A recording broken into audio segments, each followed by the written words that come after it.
సరిగ్గా 12 ఏళ్ల క్రితం ఇదే రోజు అంటే 2014 మే 26న భారతదేశ చరిత్రలో ఒక కొత్త అధ్యాయం మొదలైంది. నరేంద్ర దామోదర్ దాస్ మోదీ అనే వ్యక్తి దేశ ప్రధానిగా మొదటిసారి ప్రమాణ స్వీకారం చేశారు.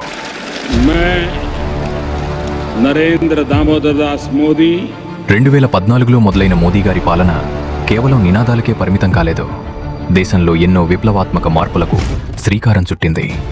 అట్టడుగు పేదవాడికి బ్యాంక్ అకౌంట్ తెరిపించిన జన్ధన్ యోజన నుండి ప్రపంచాన్నే ఆశ్చర్యపరిచిన యూపీఐ డిజిటల్ విప్లవం వరకు, పేదలకు ఉచిత వైద్యం అందించే ప్రధానమంత్రి ఆవాస్ యోజన, ఆయుష్మాన్ భారత్ నుండి ప్రతి పల్లెకు గ్యాస్ అందించిన ఉజ్వల యోజన వరకు ఎన్నో సంక్షేమ పథకాలు ప్రజల జీవితాలను మార్చేశాయి.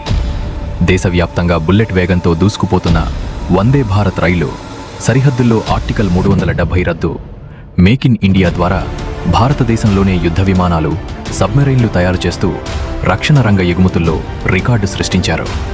అంతరిక్షంలో చంద్రయాన్ 3 విజయం.